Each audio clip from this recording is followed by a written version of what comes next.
any tech issues. We do have fantastic technical support on the call. Her name is Ainura, and her contact information is here on the slide. You can also feel free to just pop any tech questions in the chat. So if you can't hear or you can't see or you have any issues, please just let her know either by email, chat, or phone call. And then we have the menu function, so the mute button. So if you could just stay muted and keep your cameras off during the training, unless you want to come on during the question and answer period. And then if you hover over the participants, you can see who is attending. And of course, the important chat button all the way to the right. If you want to throw in any questions, either tech questions or content questions, Ainura and I are here to field any questions you may have during the presentation. And if you want to raise your hand, it's under the participants button and you can raise or lower your hand. And again, the chat box, feel free to put in any questions throughout the presentation and I'll try to either answer them in the chat box or I'll bring them to Mike's attention. And if you are attending with anyone else, if you could put their name in the chat just so that we have accurate attendance. And lastly, the webinar will be recorded, just an FYI. We'll be recording it so anyone in Nevada could watch it after the fact if they couldn't make it today. So again, we're going to hear some state updates and then we'll have the TABE training and then we'll have some time for question and answer at the end and we'll get y'all out here by 3. So Ariana, I'm going to pass it off to you for Nevada state updates and just let me know when you want me to advance the slides. Good morning, everyone, and thank you, Katie. I am stepping in for Nancy today. She was feeling a little bit under the weather. However, I do see her in the participant list. Did you want to step in or did you want me to do the Nevada policy piece?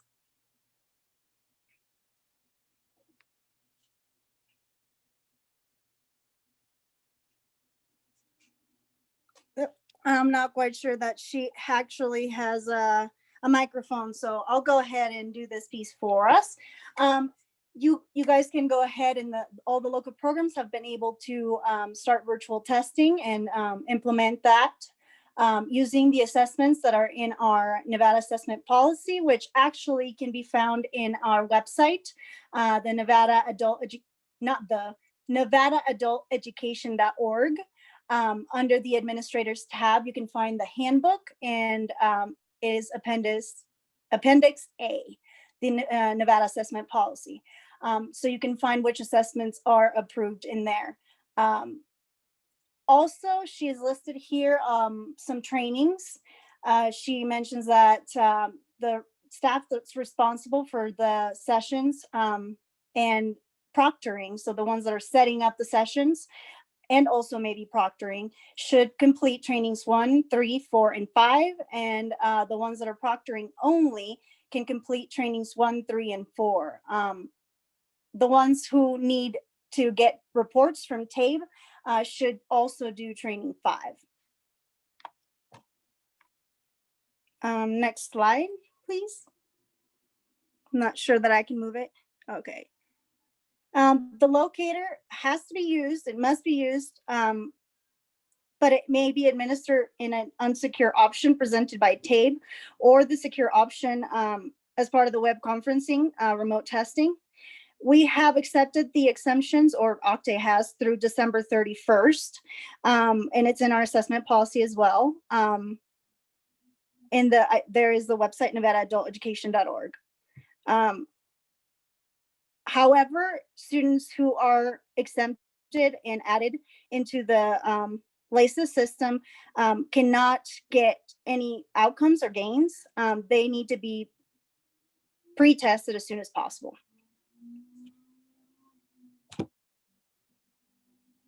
If you have any questions, I'm sure I can get Nancy's ear or forward them over, or I may know the answer.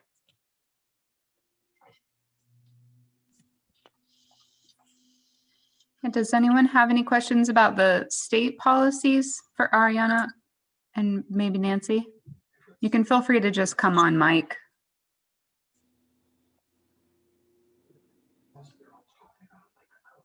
No questions? I'll check the chat. None of this is new, so they should know about it at this point. Okay. Great. Well, if you think of any, we can also address them at the end or just throw them in the chat box. So with that, I will pass it to Mike Johnson, and he will walk us through the remote administration of the test. Thank you, Katie. Mm-hmm. And let me share my screen real quick.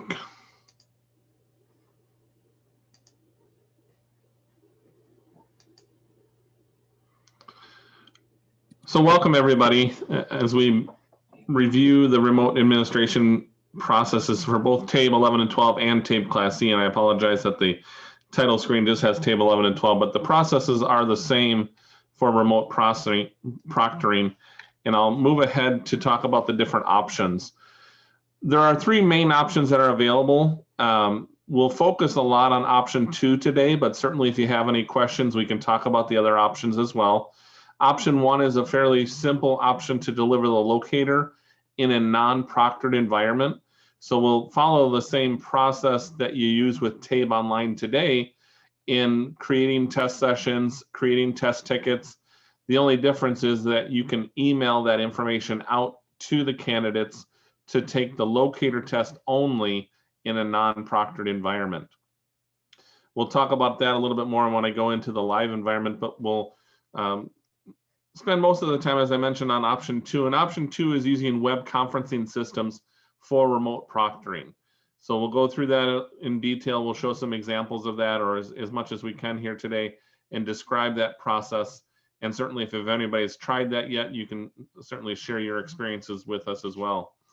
There's a third option for remote proctoring, and that's using a vendor, and our vendor of choice is ProctorU.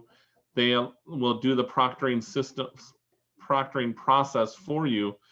You still work with TABE Online to register students, to set up test sessions. It's really you're replacing your staff with the ProctorU team when it comes to monitoring the students while they test. So the beginning part is the same. The end part is the same. When you run reports, it's really that active monitoring from the test perspective and having ProctorU do that. There are additional fees for the ProctorU service because they do charge a fee. If programs are interested in utilizing ProctorU to do the proctoring, there is the pricing on our website, and I'll point that out in a little bit. But also you would sign up so that we can invoice you for those additional proctoring fees on a monthly basis. You still use your same TABE test tokens or Class E tokens when you're delivering the test. It's just the proctoring fees that we receive from ProctorU are then passed on to those programs. Going back to option 2, and kind of the main focus of the webinar today is the remote testing using your own staff and your own web conferencing systems to proctor the TABE Online assessments.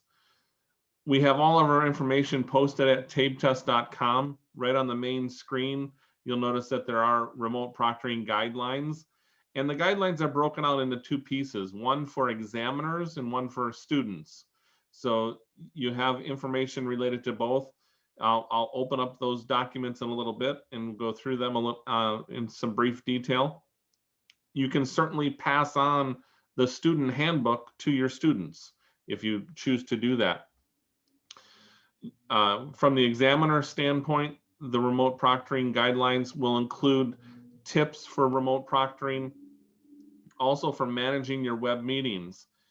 We do allow most web conferencing systems like the Zoom system we're using today, or GoToMeeting, or Microsoft Teams, or WebEx. But in our guidelines documents, we try to be as generic as possible in the terminology. But some, you'll notice at the very bottom of the screen, if you can read that, it's a little small, but it says private rooms. Private rooms, I think, is a WebEx term. and I think Zoom calls them breakout rooms. So different aspects of that piece that can be interchanged. Some of the terminology will be different, but you'll be able to understand that from the documentation in the guidelines piece. The biggest process, the biggest piece of information today is if you are going to be remote proctoring, that it does require a lot of practice. Practice with your staff, practice with your test administrators. A lot of people are very accustomed these days in attending webinars, but not everybody is accustomed to leading the webinar. And so we'll want to make sure that we're practicing using the webinar features, because we might not be doing that on a day-to-day basis.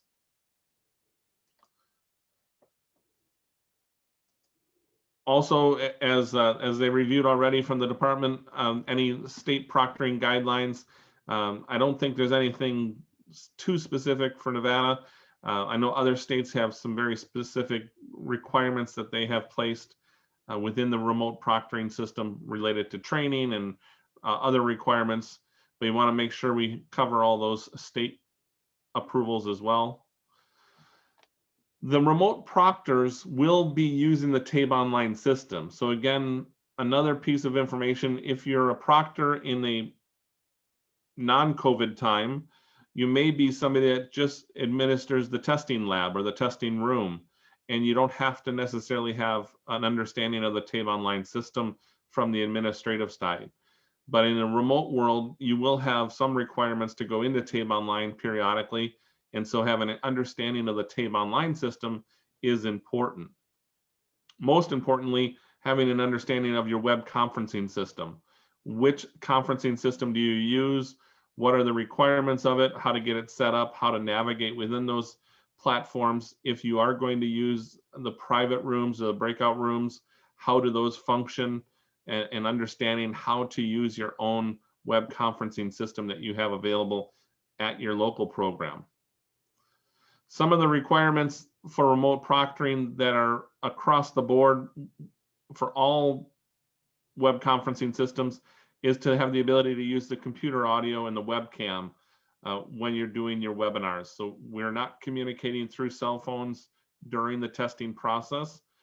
Students should not have access to the cell phones for that testing period. Also, we are limiting the number of students that can be tested at one time to 5 in a web conferencing session. Just as an example or kind of overview of that process, in a in-person testing world, you would again have a testing room or a classroom that you're using for testing. Students would come into those testing areas, be given their test tickets, and they would sit down at a computer that has the DRC test client installed on it and begin to do their test. In that room, they've already typically had their personal materials secured. So if they have a backpack or a purse or just their cell phones, you normally have a cabinet for that or some other place where they're not having it at their testing desk. In the remote proctoring world, you have less control of that. So we're much more active proctors in a remote world than we are in an in-person world. And in an in-person world, you kind of are a room monitor. You're making sure nobody's getting up and walking around. You're making sure that they're not talking in the room, but the testing system will monitor itself, and you've already secured all the personal items, so you have less interference. But in a remote world, we do use the webcams to inspect the testing area. Might be a kitchen table, might be a living room, might be somebody's closet where they think it's quiet for them to test. But you're going to make sure that they don't have their cell phones or any other materials around prior to taking the test.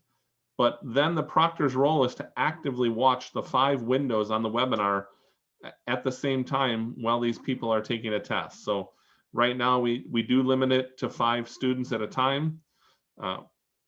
If we will continue to monitor that and maybe expand that in the future, but we want to make sure that proctors have a good understanding of the system going forward for that.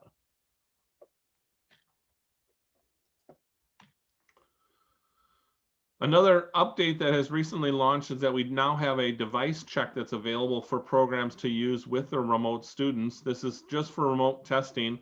You can send out this website. It's drcdevicecheck.com. I believe you need to have the www in front of it, but you might want to try it either way. I think one time it was tried without it and it didn't necessarily work. So I think the www is required for this. But this is a way to double check to see if your students' computers are ready to be testing on our Insight platform. A lot of times students may have older equipment or different equipment than what you have in your classrooms. And so you want to make sure that they will be working on the day of test, and you can use this quick systems check now. Again, drcdevicecheck.com. It's fairly straightforward. There's a blue button on the bottom that says run the test. When you click on that blue button, it will quickly go through all these different checks against our testing system requirements, and you'll see green for pass or red for fail. And if you have one that doesn't pass, then that computer would not be usable for remote testing. So again, very quick to go through that systems check. Again, change it up if you need to a different computer and test again. But that DRC device check, and I'll review where you can find that link as well on our public website in a moment. We also have an FAQ section of our website for remote proctoring, but some general FAQ areas that do come up from our support team is, as I mentioned earlier, TABE Online is required. We are testing within TABE Online. We're just doing the proctoring differently. So everything that you've been doing with TABE Online up until this point for Class E or for 11 and 12 is still applicable. It's just when it comes to the proctoring portion of that. We also do require the Chrome browser to be used when you're remote proctoring. The students will access the TABE test windows from a specific URL address that I'll show you in a moment. And that URL address will only work with a Chrome browser. As I mentioned, the web conferencing systems are provided from whatever you're using locally, whether it's WebEx or Zoom or GoToMeeting or Microsoft Teams. That is not part of the TABE Online system. It's not built in. It is whatever systems that you have access to at your local programs. We mentioned the cell phones, again, stressing that you're not working through the cell phones. You're not testing on your cell phone. Our Insight system does not meet the monitor size or the screen size of a cell phone, so it won't work on a cell phone. And also you have more access on a cell phone that is non-secured. As I mentioned again, having practice prior to starting. We recommend that you set up a webinar, you register some staff people as practice students, and you deliver a webinar with your staff people only so you can practice the webinar process. After that, we encourage you to have a training session with students. The training session is just to orientate them to the webinar system and what you'll be doing on the day of testing. To relieve any test anxiety or systems anxiety, having a webinar with an incoming intake group so that you can all review what steps you're going to be doing.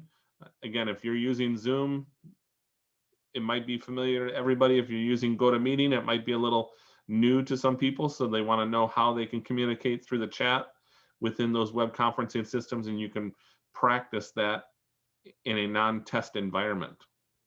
On the day of testing, as I mentioned, 5 or less students at a time for testing purposes. Just as it is with the TABE Online system, if you are remote proctoring and the student's internet goes down and they lose their connection, the system will bookmark itself so you can rejoin that test if needed. You also have the ability to log a student out if you see something going on and you want to stop a student. So a quick example might be that you're on a webinar, you're watching the 5 cameras, and all of a sudden on one of the cameras, 2 people come into the screen and start helping a student out. You certainly don't want that to happen. You have You don't want to interrupt the other 4 people as well. So you want to be considerate of the other 4 people that are taking a test. Even though they might be on mute, they can still hear if you're going to be talking to that one specific student. But a real quick process is if you just log in as the student with their credentials, it will automatically kick that student out. So you can very quickly, if you're familiar with the TABE online system, log in as a new student into the testing window, and it will knock that student out, and you don't have to interrupt the other 4 students. So that was part of the reason that we wanted people familiar with the TABE online system, so that you can have some of that security feature if needed. Hopefully that's a very rare occurrence that you have to interrupt a testing window during that process. After the students are done testing, you would access the Insight system the same way that you do today to pull the reports, whether it's for TABE 11 and 12 reports or TABE Class E reports in the system. So again, the reproctoring is the only thing that's changing from the TABE online platform today. I'm going to jump over real quick to our public website, which is tabetest.com. And you'll notice right on the main screen of tabetest.com is that link to that device check. So I can go to that website, which is DRC device check. I can click run, and you'll see very quickly that it just ran through all the checks. And my computer here is acceptable for remote testing on the Insight testing system. So it is really a quick check for students. You can cut and paste that website and send it out in an email. Another great activity is that you send this email or this website out in the chat feature of your web conferencing system on the day that you're holding your orientation or your practice testing session. So send it out in the chat. Everybody can click on that link and go ahead and run this quick systems check while they're going through their orientation webinar. There are a couple of arrows at the top left corner of the screen. It allows you to move through some of the announcements that we have. And I'm going to pull up the one that says proctoring guidance. And here is the link. And if we click on it, we'll open up our manuals related to remote proctoring. As I mentioned, there's a manual for examiners and for students. It's also broken out for just the locator and for the full test of remote proctoring. So I'm going to click on the second link, which is the examiner instructions for remote testing. And this will open up a PDF file that, again, you can certainly download and distribute that with all your staff that might be working with remote proctoring. As I go through the manual, the first couple of pages will orientate you to the remote proctoring process. Some of the points that we just went through about being familiar with TABE Online, being familiar with your examiner or with your web conferencing system are reinforced there. There's also the minimum browser requirements. If you want that detailed information, we certainly encourage you to use the device check link on our website. But if you need to get into the details, you certainly have all the details in the manual. And then we have some information related to the web conferencing systems. Again, most people are using Zoom or WebEx or GoToMeeting or Microsoft Teams. A couple of the key features. The one is having the ability to record the webinar. It's not a requirement to record your webinars for testing. It is a strong encouragement. And it is not something that you have to share with DRC or something you have to share with the outside world, but it is a nice feature to have if there is some sort of occurrence during your remote proctoring session and you want to review that with additional staff people. Having a recording is a great tool. Again, it's not a requirement from DRC, but it is a helpful tool to be able to record your webinar session. So I think that's the big difference when we start talking about some of the other webinar systems outside of the big name brand ones that sometimes you don't always have the ability to record. The other feature is the ability to have private rooms or breakout sessions. Again, I know Zoom and WebEx have those features. I think Microsoft Teams does not. The reason that we use private rooms or breakout sessions is to speak privately one-on-one with a student. Again, we allow up to 5 students in a testing session. That means your main webinar would have 5 people. If I am testing for the very first time with a new student, I have never met that student. We do encourage you to go through some identification steps, very similar to what you would do in an in-person world with a new student. And that may include checking identification or checking addresses for that student. A lot of times that would require the student to hold up their state identification card to the camera to verify that they are who they say they are. We don't want to share that private information with the public group, so we can do that in a private breakout session. If your web conferencing system does not have a private room feature, you can certainly do that on separate orientation webinars prior to the day of testing. So again, making sure you're testing the right person is an important piece, and how you do that is very similar to how you're doing that in the in-person world today. You may have them, fill out an orientation form, but they're standing in front of you. They may, you may ask them for an ID, a school ID, some information, whatever you're doing locally today, you can do that in a private room or a separate webinar session. We want to make sure that our webinar services also have the ability to have private chats, because you will be sending their testing login information through the private chat. So we don't want to be able to just post messages for the group. I want to send, if Katie is one of my students and Nancy is another student, I'm going to be sending Katie her login information separately from Nancy. So I want to make sure that I keep that information separate and secure for that process.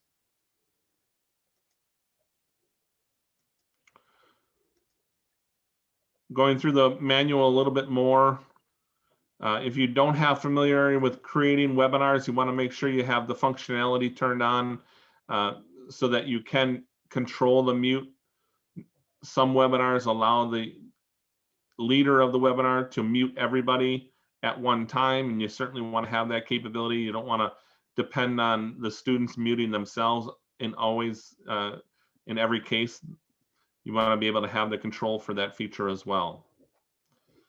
As I mentioned, we're communicating through the computer audio. We're not working with phone numbers, so you don't need to send out phone numbers for the TABE testing sessions. We'll do all the communication through the computer. So students will need to have speakers and a microphone so that they can communicate on the day of testing.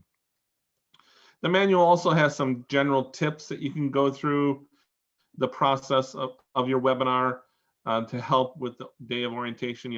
Very similar to what you would be doing on an in-person testing environment, making sure everybody's aware of what tests they're taking and different steps of that sort as well. On page 5 of the manual, under step number 4, there is a link to the testing window. It says that you should send this link and the student's test ticket information out to the student on the day of testing through the private chat, not through email. So again, if Nancy and Katie are our students, I would have a test ticket for Nancy, I would have a test ticket for Katie, and I'm going to send that information individually to each of those students. This link will access our testing system on the day of testing. I'm going to click on it right now real quick. And you'll notice what it's going to do is going to open up our testing window. And I have it preloaded with one of our tutorial links here, but this is where the student then will enter their test session information. And I can simulate that real quick here.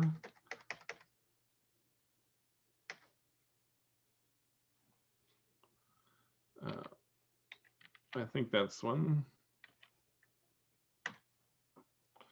I just started our reading tutorial, so it will welcome me just in as the student. So using that link is the way to access our testing system. This is different from in-person testing. I'm going to go over to my desktop real quick. On the day of in-person testing, students would typically click on this DRC icon that has been installed in your testing lab or your testing room on the computers for testing. We don't use that. We don't send this out to students. We're not asking them to install that on their computer. We're accessing this same information by that direct link that we have on page 5 of our manual. Couple of quick things, and I'm going to close this real quick and demonstrate that again. This link, and I'll make it a little bit bigger. You'll notice this link is rather long, and it ends with 2 sets of numbers. It's not important what the numbers are, just remember that it ends with 2 sets of numbers.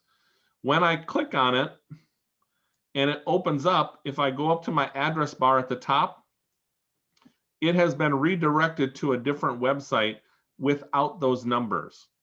Again, that's as technical as I'm going to get. We don't need to go too far into how URLs work. All that I'm wanting to emphasize is that if you're going to save a link or instruct the students to save a link, it needs to be the link from the manual. And let me open that up again. Oops. It needs to be this longer link, not the redirected shorter link. We have a lot of times that students or local programs will try to bookmark that shorter link, and that will not work on the day of testing. They need to go to this full website first and let it automatically change itself within the testing system. So you would certainly want to, and I'm going to close it, highlight this. You can copy that if you need to and save that full URL address. That's a very important part for the accessing the testing system.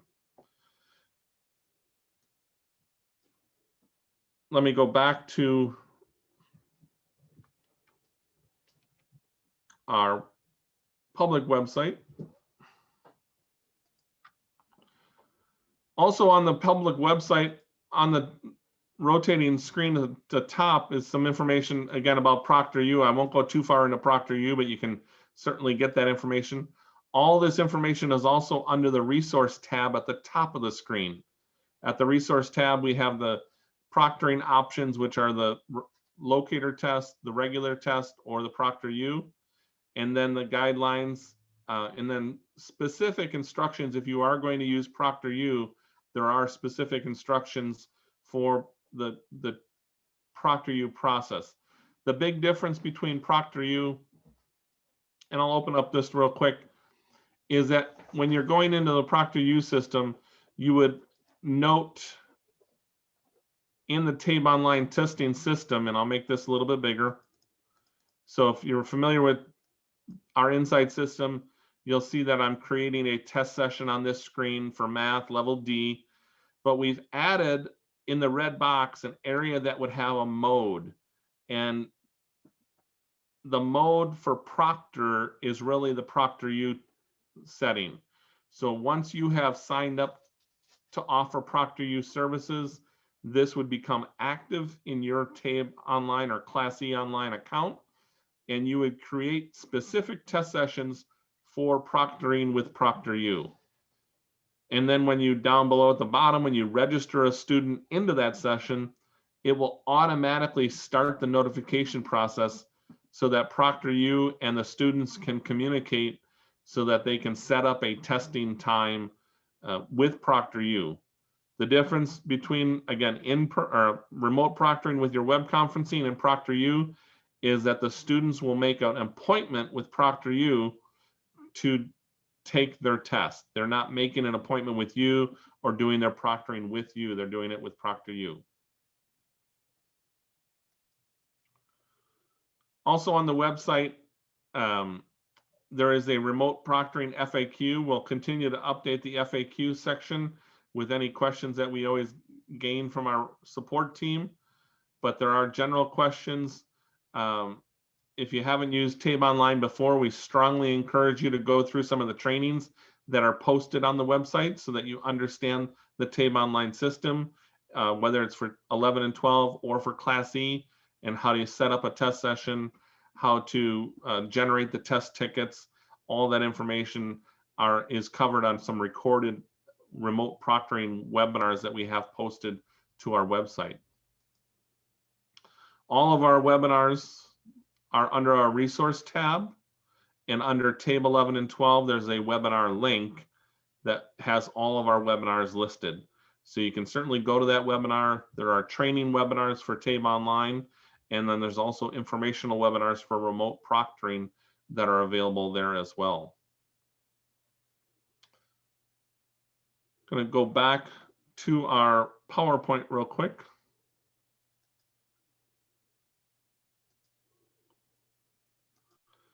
Oops, let me go back this way. So again, a couple of things about proctoring and where that information is related to is inside our portal, inside the DRC portal within the testing platform are all the administrative manuals. You generally would not need to access the portal documents when you have remote proctoring questions. All of our remote proctoring information is on our public website of tabetest.com. So all the guidelines, all the FAQ are on the publicly available tabetest.com site. Just to review that process again, the only difference on the day of testing is that you are distributing your test tickets. Instead of handing them out in person, we're going to distribute them through the chat feature within the TABE Online system, within the webinar system, sorry for that. If you do have any questions related to the device check or related to TABE Online from a system standpoint, you always have access to our support team. There's no charge to contact our support team for any technical questions. They're available through the 800 number or through the email. You can always email them and ask them to call you back, and they will do that at the appointed time that you have asked for. I'm going to pause there to see if there's any questions that have come up related to remote proctoring.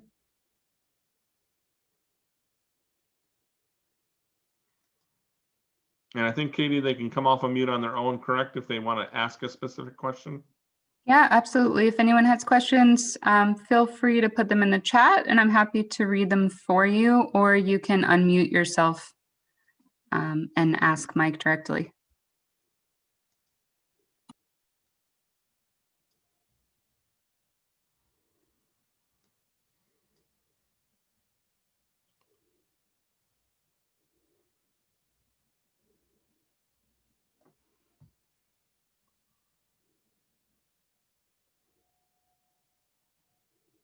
And again, if you wanted to review the ProctorU information, one of the best resources I've found, because understanding that process is a little different, you can always go to YouTube and search ProctorU. Has several videos on YouTube about the proctoring process.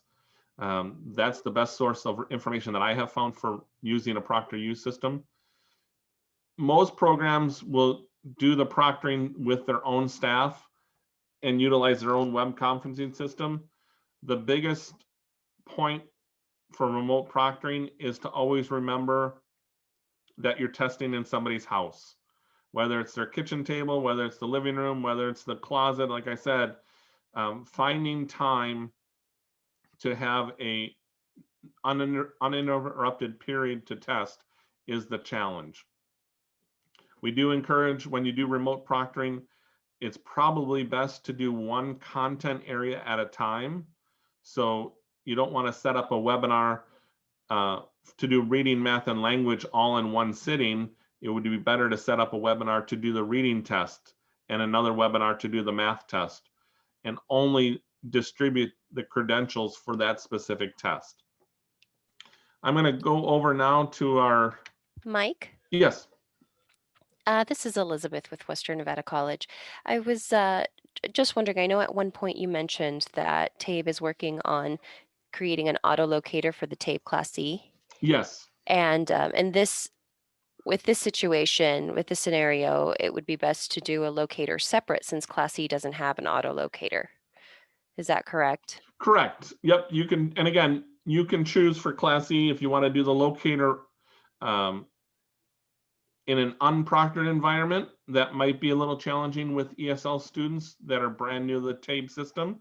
You can certainly do a locator test for Class E in a larger than 5 webinar if you feel that you can keep everybody organized on a larger webinar. You can certainly do that, or maybe do an orientation with Class E's locator on a large group webinar and then have them test at home on their own after the webinar. You can certainly try that. I know that's been done with some other programs as well. Okay, and do you have an idea of when they'll have the Class E auto locator ready? I don't have an exact date yet. I don't think it will be by the end of this year, but hopefully shortly after the new year is what I've heard a little bit from our development team. Great, thank you. As we were talking, I've gone into my TABE portal within our Insight testing system, and I'm going to go under our test management to look at my test sessions. And as this opens up, I'm going to search for a couple of test sessions for examples. So again, we want to make sure that we're familiar with the TABE online system, and I've created a couple of test sessions already. And let me search for those.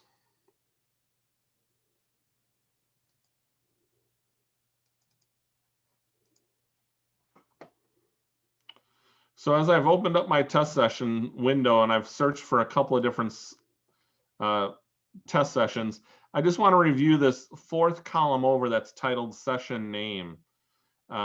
Once you've created a test session, you may remember from different trainings and webinars, we certainly emphasize the session name quite a bit. So this test session is called TABE 11 Pretest October to November Reading, Math, and Language with an Auto Locator. So that's what that scenario is. If I go down, I see a TABE 12 for post-test. That's just reading level M, math level M. But if I go down to the bottom, I'll notice that I have a session here as an example of a Vermont pretest for TABE 12, but I put the word remote in there. And you'll notice the difference is that I've only made this test session for math. And that's the big difference that we want to stress is a student that is added to this test session would get a test ticket that would only open the math test.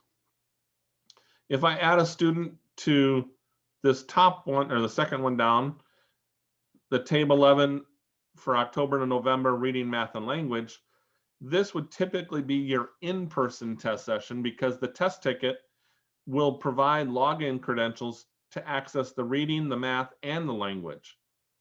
That's normally not a problem in person because on today you're walking into the testing lab, I'll hand you the test ticket and tell you to take the math test.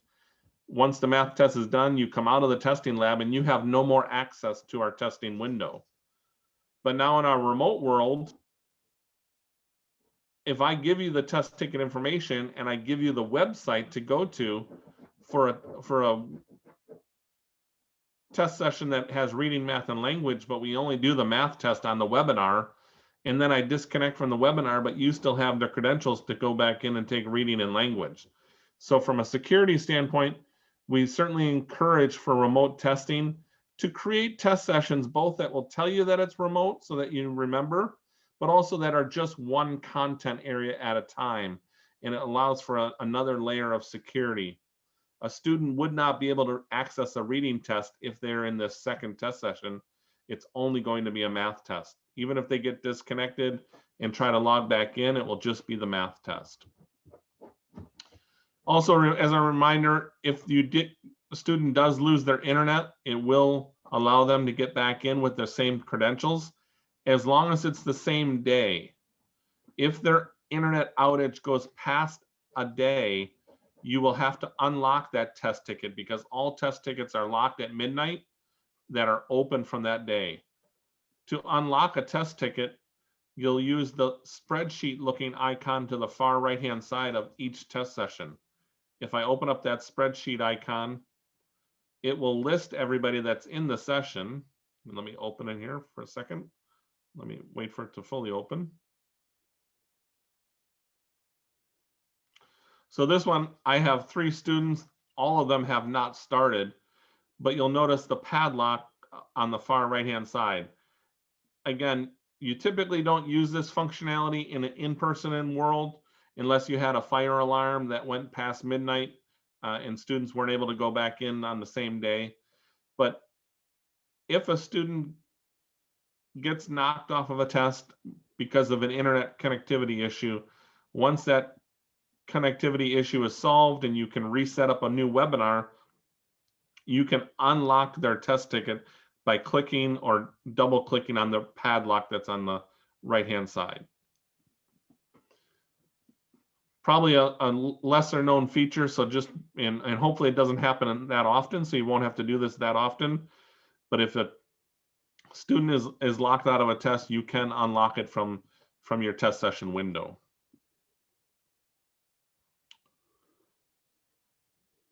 I'm going to close that screen and go back to my test session window.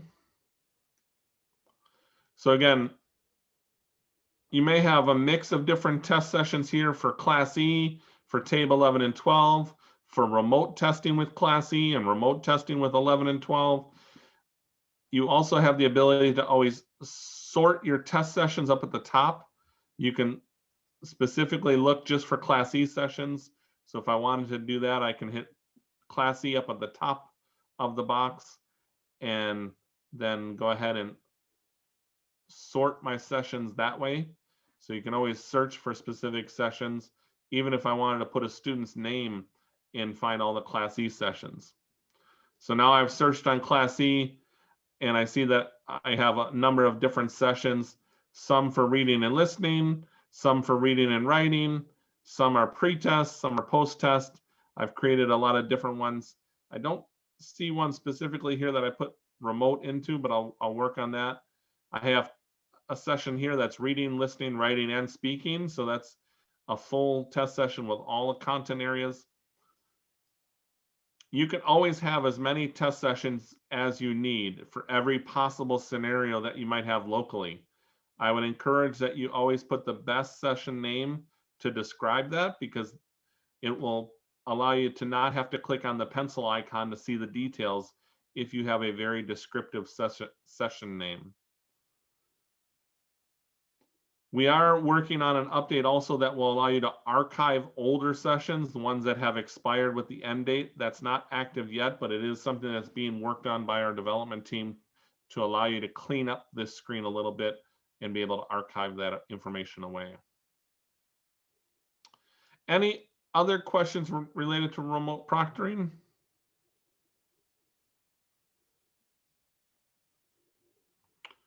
Okay, I will go ahead and stop there with the slides, and I'll hand it back to you, Katie.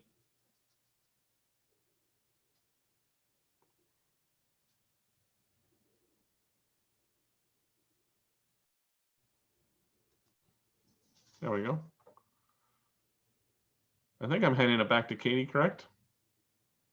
Yep. Yes. Thanks so much, Mike. So any questions for Mike or Ariana?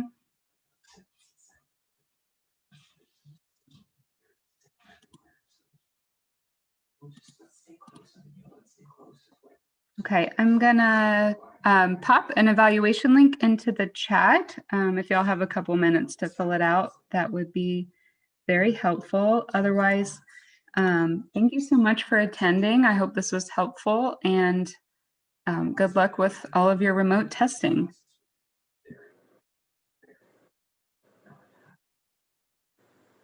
Thank you, Katie and Mike, and everyone for coming. Thank you.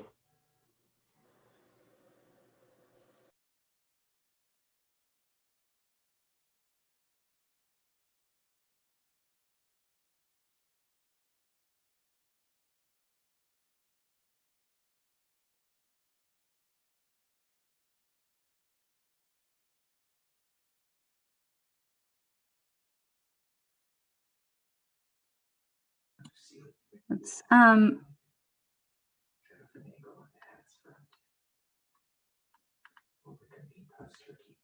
Mike, is it okay if we share this PowerPoint? Might not be on here now. I'll check with him, Elizabeth. I see your question. I'll check with him that it's okay with the publisher, and then I'll send it to y'all. Okay, thanks everyone. Have a great afternoon.